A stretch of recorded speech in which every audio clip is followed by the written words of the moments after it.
You're right. It is close. I mean, what is it? Yes, 22nd of August. Normally I'd have some cool high school football updates for you, but I'm not coaching this fall. Nope.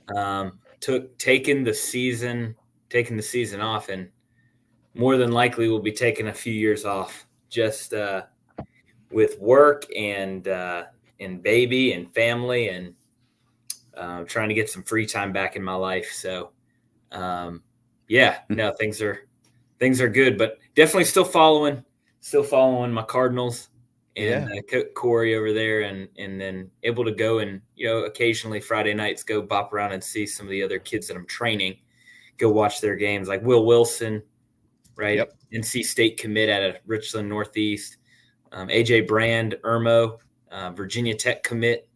So going to watch those guys play, will be really cool. I haven't been able to do that in 6 years. So yeah, man, those are outstanding talents, and congratulations to them for choosing to go play in the ACC and those Power Five. I know South Carolina had at least talked with both of them, but that's where they're going. I think the Brand kid, he wasn't going to play quarterback at South Carolina, right, Perry? He was. Yeah, that's why they were recruiting him for a different position, and so he is going to focus on quarterback at Virginia Tech. He fits kind of what they do offensively, whereas what we do is more of a pro style type system, even though our hope is that we are not a pro style system come 9 days from now. This segment brought to you by Right to Bear, protectwithbear.com. Y'all see the spots and you hear about it. Perry, before we actually talk about Lenorris Sellers, we will lead off with him and we will get deep into Lenorris. Next week will be much more about the ball game. But this is you, man. Protectwithbear.com for those that are in search of quality legal defense. Will you explain in your words why y'all are important to society in today's world? Yeah, I mean, I think it goes without saying we're in a presidential election year, and high division, and you can almost cut it in the air of the tension, and it happens every 4 years. It's nothing new, but there's a lot of folks in a lot of places around the country that don't get proper legal representation if they ever defended themselves, family, or whatever the case might be, with a firearm or without. And so we started this program 3 years ago. We're proud to say we have over 50,000 now members of our association. Whoa. And, yeah. 50,000? And so we're growing like crazy. And so what I am now focusing on, if there are any employee benefit brokers that are listening, we are looking now to add this as a voluntary benefit during open enrollment, right? When you go through and select your health insurance, your dental, your vision, giving folks outside of the firearm industry the opportunity to get this great legal protection, I think is super important. So we started this, my partner and I, Frank Cannon, we left the insurance industry, and Jamie, I know you know Frank well. Yeah, he's the man. Yeah, he is. And so we started Right to Bear 3 years ago, and man, we're rocking and rolling. And so now we are trying to expand into the employee benefits arena. So if there are any insurance brokers that work in employee benefits, please reach out and get in contact with me, and be happy to schedule a time to talk about how we can offer this to the groups that you work with. And that concludes our segment today with Perry Orth. Perry, we look forward to chatting with you next week about no, just kidding. He's spot on. I know I had linked you with somebody, I think it was last week or the week before, and y'all were planning to do some things and stuff like that. And he told me after talking to you, he was like, man, I love that guy as a quarterback, but I like him more as like a person. Like, dude, this guy's sharp as a tack. I said, you did talk to Perry Orth, right? And so anyways, no, I'm just kidding. It was a hell of an endorsement for what y'all are doing. So really, that's what we're here for, man. Here to help, and glad to have you talk Gamecock football. Yes, it's time. Lenorris Sellers time as well. He publicly has been named the starter. Perry, they pushed this thing as much as they could internally to create the competition. I know there was some. Robbie Ashford's here for a reason. Yeah, but this is Lenorris Sellers' job. We've known that all along, and he will try it out there first next week. Yeah, I mean, Jamie, you and I have been talking about him since I watched him play 3 years ago. He played AC Flora in the state semifinal game, and I text our tight end coach, Coach Jody Wright at the time, excuse me. And I was like, hey, man, whatever we got to do, you guys got to get that kid. And at that time, we had just recently offered him and kind of got into the picture and the equation late. Man, I mean, you name it. It was third and long. Ball was on the money for a first down. If it was third and short, fourth and short, it was QB power, and you get off the tracks when the train's coming through. And man, it was one of the most impressive games I've seen from a high school quarterback. And it was huge, huge stakes on the road. Place was packed, great environment, and he ended up going on to win the state title. And the rest is history. And now he's prepared to lead the charge. He's got every gift and every tool to be. He certainly will go down. If he stays healthy and stays with the program, he'll go down as one of the most, if not the most talented quarterback we've ever had, from running to throwing to agility. But what's to be determined is the accuracy in the form or in the face of pressure and decision making. Right? I mean, that at the end of the day, all those fancy gifts are great, but if you can't make quick, decisive decisions and you can't be accurate with the football, you're no good at quarterback. Yeah, absolutely. But he seems to have that sixth sense or whatever it is, and that calmness. We were talking to Garcia about this yesterday. There's a calmness about him that you have to have as a quarterback to slow the game down when you make those poor decisions. They're going to happen. He's a freshman. And it's going to happen. He's going to make some mistakes this year. Mm-hmm. Talk more about that and what you've seen out of him, that gift, that part of the gift that he's got. Well, it's instinctual. It's not something that is forced, right? The game comes to him. He doesn't have to go and rush and try to feel like he's making something happen. And there's a big difference between those two. When you see a quarterback that looks comfortable, that's when it's instinctual for him, and it just comes almost naturally, like you talked about, that sixth sense. And then I think all of the decision making comes with it. Not only like, do I throw to this receiver or do I throw that, but it's also tight pocket. Do I need to scramble? How do I need to scramble? Do I need to try to belly up and out, or I need to drive the pocket and then make a run for it, right? And then all while keeping your eyes down the field just in case something pops open. And so, we as a fan base have to be willing to grow with him. It can't be a poor performance and, oh, he's a bust and this, that, whatever the case might be. So, I'm really excited for him. I'm excited for all of the attributes that we're going to see. We are going to see some phenomenal breakdown plays that turn into highlight reels. But like you said, we're going to see some errors and we're going to see some mental blunders where throws the ball into coverage and you say, what the hell was he thinking? And then the next drive, hopefully, if trained properly, is going to go and do what he has probably done his whole life and did what I saw a couple years ago against AC Flora. The offensive line, of course, Perry has been there's been a lot of speculation around it. I, again, feel pretty confident. I think JC feels pretty confident. I think we all feel pretty confident, those who are a little bit more in the know, I guess, with what that starting five is probably going to look like next week. Thompson at left tackle, Kamar Bell at left guard, Rashawn Lee at center, Torricelli Simpkins at right guard, and then Kason Henry, who did start the opener last year but went down in Charlotte with an injury. He'll be back out there at right tackle. And boy, JC talks about all the time, this guy is just a behemoth of a human.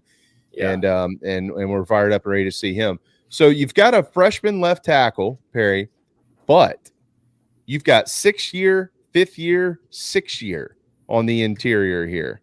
How valuable is that to Lenorris Sellers and having a guy like Vershawn, who's been around as long as he has, snapping the football?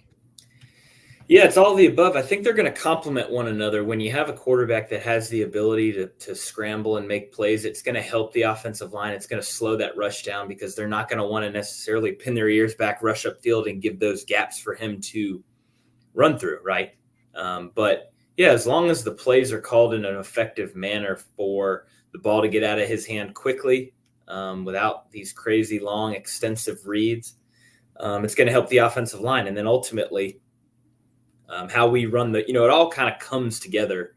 How we run the football, obviously, is going to help our protection, but having an experienced line is going to help when things get tight and they fall back on different experiences that they've had. And then it helps when you are a year older. There's a huge gap between development of your body and as you as a person from when you're 18 to 23, like some of these fifth year guys are, right?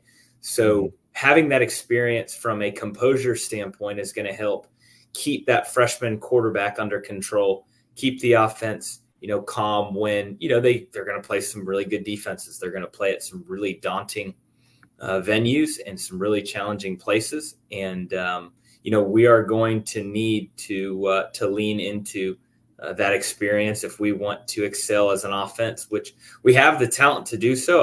My personal biggest question mark from an offensive standpoint is who is going to be that guy to step up and be receiver one? Who is it? Is it going to be the kid from Coastal, the Brown kid? Is it going to be Nick Harbor? Is it going to be the freshman out of Greenville? I'm drawing a blank on his name. Help me out. He was at the Under Armour camp I coached. Mazio Bennett. Mazio Bennett. He's a hell of a player. Was amazing for Greenville High the last 4 years. So, we'll see what these guys are able to come up with from a receiver standpoint. But if we use the gifts of the team and the quarterback that we have now, I think that we're going to move the ball just fine. All right. Let me ask you this. Let's go with what we know versus what we don't know, right? So we know that Rocket Sanders is an All-American. He was a second teamer 2 years ago at Arkansas. By all accounts, he is, well, you've seen him, Perry. He's healthy. Yeah. We know that this wide receiver room at this point in time, even per the comments yesterday of Dowell Loggins, is by committee. Personally think that if Larvadain is healthy, he'll start next week. I think Tyshawn Russell will start, and I think Dre Jacobs will start. Even if they don't, they're still going to run 6-7 guys in there next week, maybe more than that. So we don't know the consistency of that group. We do know about the talent of Lenorris Sellers. What we don't know is how Lenorris Sellers we think we know, but we don't know how he'll react at certain point in times in the game. All right, why am I saying all this stuff? Because early in the year, they do have Old Dominion, and then they got to go to Lexington, and then they got LSU at home. Yeah. How do you think, especially early here, how do you think opposing defenses will attack the South Carolina offense? I mean, I think they're going to play one high and have an eighth man in the box when they can. I think they're going to rotate that safety down, knowing that we are going to have to get our quarterback accustomed and into the flow of the game. And one way to do that is by running the football and running him, and having to rotate that extra hat into the box certainly helps. Now, we'll either see that or we'll see a true cover 4 where both safeties will be at 10 yards of depth, playing right there on the hash, kind of leaning forward, trying to get involved in the run game. So yeah, it'll be interesting. I wouldn't expect to see a lot of that two soft shell, that high safety defense to kind of keep the deep threat from being exploited. I would say that the safeties of the opponents are going to be involved in the run game until we give them a reason not to be. And I'm not saying you go out the first drive of the game and go play action deep post, right? But I think there is a way that you can get him some easy throws into the game. I know personally, even dating back to when I was a kid, whenever you're running the football and you get hit and you kind of get feeling into the game a little bit, kind of takes the nerves out and you just go and play. I'm assuming Lenorris probably has some type of demeanor like that. I mean, get him in there, let him run the ball a little bit.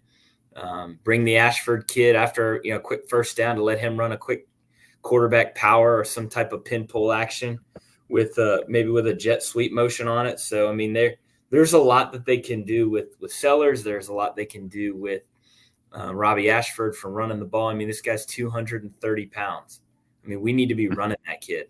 And he's going to help spell a lot of what Sellers does, not from a, 2 quarterback system, but something for another threat to come into the game, but also has the threat to throw the football. And I think that if you do that, you're going to give you, like, I think he's right. It's going to be a by committee type deal. But yeah, I'm excited for Rocket Sanders to be at full health. He's trimmed up a good bit since he's been here. I know that he's back to his playing weight that he was 2 years ago, and he was one of the top backs in the conference. And nothing like coming to a new school and getting a new opportunity for some new motivation. You got a running back named Rocket Sanders. That still is amazing to me. He's got to be a player. I mean, this guy's just freaking unbelievable. Yeah. So if they do stack the box or do the one high, like you said, I think having a lot of fast receivers helps, and a guy that can throw deep balls pretty much helps with that. When you say you get a lot of, I would think you get a lot of one-on-ones outside, a lot of one-on-ones deep post or deep, probably not the post, but go routes, whatever the foot. Help me with the football there, Perry. It's the 9 route. You want to take. You can beat them deep, because that's how you get them to back off. Is you just start chunking it over their heads. Correct. Yeah, for sure. I mean, there are so many other ways when you get closed middle defense, because you're really either getting cover three, which is zone, or cover one, which is man. And if you're getting that cover one, there's a lot that you can do, whether mesh routes, pick routes, move in the pocket, outbreaking routes that help versus man-to-man defense. But then, you can still throw 9 routes, which is just your classic old, hey, run as fast as you can down the field, and I'm going to launch that thing to you. So having somebody that's got the talent to do it, and then having somebody like a Harbor who's just going to put hey, do what you do on the track and run as fast as you can straight down the field, and let's see if we can't connect. I mean, I think it'd be foolish for us to not try that at least a time or two throughout the course of a game, because eventually you're going to hit it. With man coverage specifically, Nick Saban, before the draft, I've said this before, but I want to get your take on it. He was talking about Daniels, the quarterback for LSU, and before the NFL draft, and he was like, all right, so this joker, he's like, this joker here, he's like, if he does this, he's going to run, blah, blah, blah. He's like, you cannot spy him, because if you spy him, you can't play zone. You have to go to man. Yeah. So I think the running threat with Sellers too could help. And I don't know what the better defense is. If you want man or if you want zone, I think it just kind of depends on what you do best. But that was one thing that stood out to me, is that, that defensive coordinators and defensive minds, that kind of guy like Sellers can be, is hard to stop. Well, yeah, if you think about it from a defensive standpoint, if you believe that your back end, right? So let's just, everybody for the most part plays some type of a 4-2-5. And even if they're in a 3-4 defense or 3-3, whatever, you're going to typically have 5 guys on the field that can cover somebody. And so if you feel like your 5 is better than their 5, then you're going to play some type of man, try to bring 4 to 5, guys in pressure every time, and then keep that additional defender in there to spy the quarterback. Then it becomes it's a difficult situation for offenses to move the ball if you've got a secondary that's just flat out better than all of your guys that you have out there. I don't expect that to be the case for us, simply because Harbor does have that speed to press teams vertically. Now, whether we can connect or not is a different story, but he's got the ability to do it. So teams will have to respect it. So we're going to need somebody else to step up to be able to make those deep or to create that deep threat. But I mean, if Lenorris struggles identifying coverage, pre and post snap, and teams will pick up on that quickly. If he has that struggle, teams will play zone, keep everything in front, and just make him nickel and dime them down the field. And I still think with zone, I mean, there are plenty of opportunities. The way that teams play zone now, they run to their zone, but as soon as somebody comes into their zone, they want to latch on and almost play it like a man. So there are still opportunities, I should say, for Lenorris to get out and make those plays with his feet and get those posits. Because, when they break the pocket, you're not really looking for the 30, 40-yard run. You're looking for that. It's 3rd and 4. I need 4.5, right?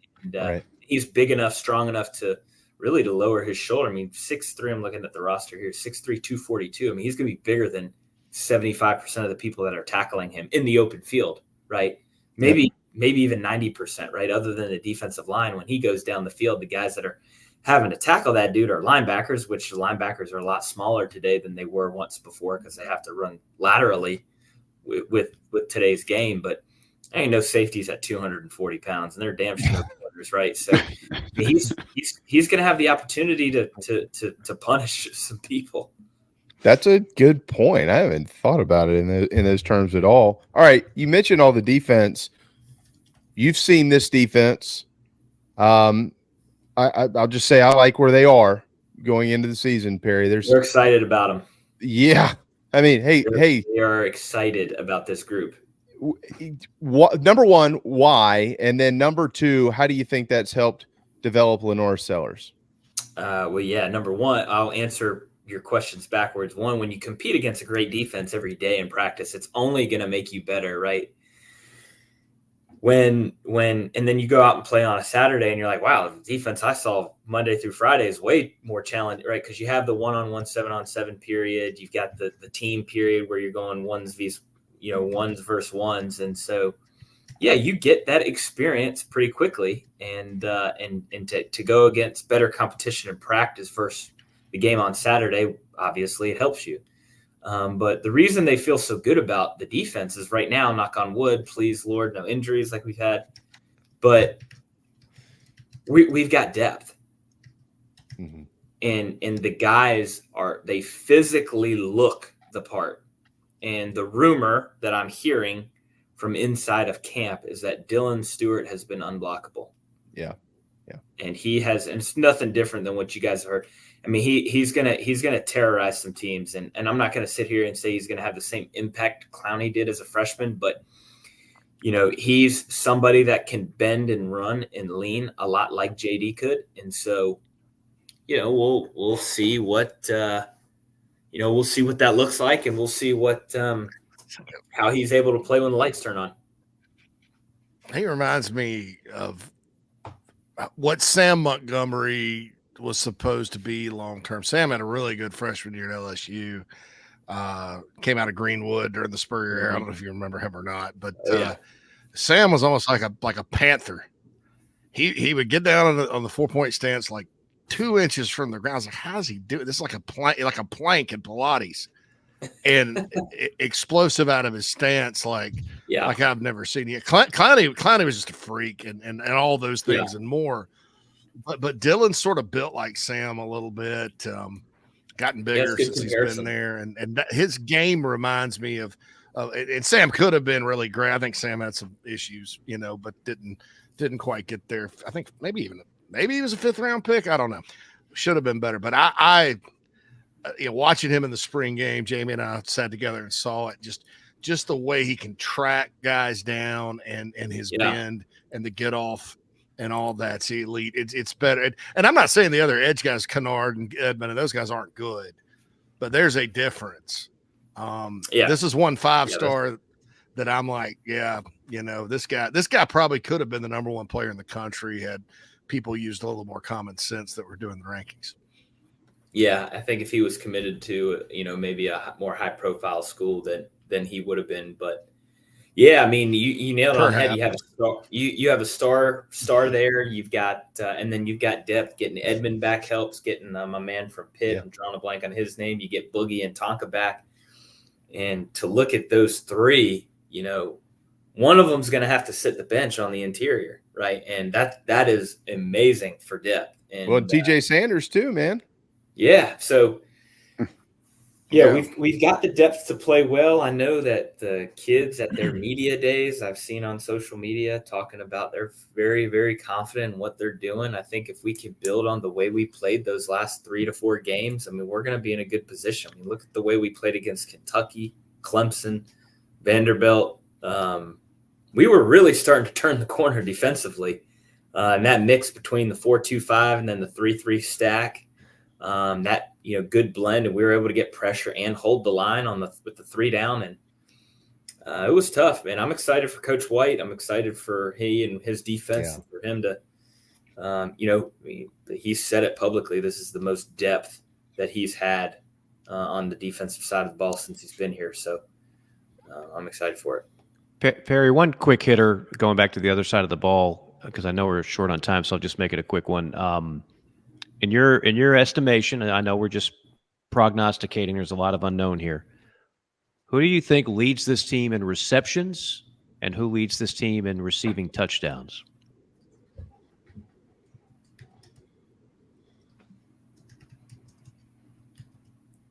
Oh, man. Did I mute him? Give me the kid from and you kind of Perry, we blacked missed out the there for a beginning of that. Can you? You blacked out sorry, for a second. Yeah, say that. Start over and just see if you can answer that. What again. was your question? Yeah. So who leads the team in receptions and who leads the team in touchdowns, receiving touchdowns? Yeah.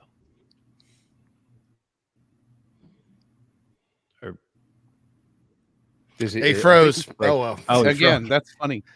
Yeah. I know it was a difficult question, but I didn't mean to freeze my man. Can you hear us now, Perry? Perry, can you hear me? Yeah. Am I back? You can. All right. Yeah. Mike was asking who leads the team in catches and who leads the team in touchdown catches.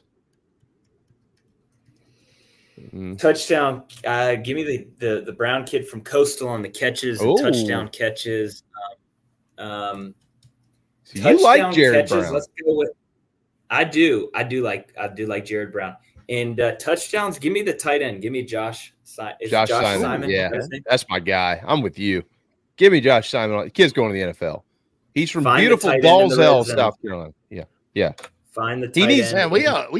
He needs the Busta Anderson treatment. Busta had caught 20 balls in his career. 19 of them were in the end zone. It's crazy. Touchdowns. Exactly. We need to this receiver situation is such. Maybe we should do this next week. We all need to pick one and see who wins at the end of the year. Because you talk to 20 different people, and 20 different people have an opinion on who the. I mean, it's crazy. I've never seen anything like this. We talk about the depth at other spots. I think they're deep at receiver. I don't know that I had a lot to say about Dallas. Well, we'll do it quick. History. I'll talk about it tomorrow. I'll talk about it tomorrow, but Perry's guy's Brown. No, it's an in-depth thing, But anyway, I didn't necessarily think that the fact there was no separation was a bad thing. I think there's a lot of different options there, and the follow-up question, and he mentioned balance. I don't know, Perry. To me, I'd rather have, and you're a quarterback, you know better than I do. I'd rather have 4 guys that were pretty good. Than just one option that a defense that's really good that a defense can scheme to stop. I don't know what you think. Tom Brady, greatest quarterback of all time. That sounds pretty similar to what he had. I know he had the tight end, but other at receiver, I mean, he had Randy Moss for a year or two, but other than that, it was mixed bag of dudes. Right? A bunch of no-name wideouts and a Hall of Fame tight end, and a murderer tight end, but that's a whole other story. Yeah, that's for another day. Perry, we know we got to go, man. We'll let you run on that note. But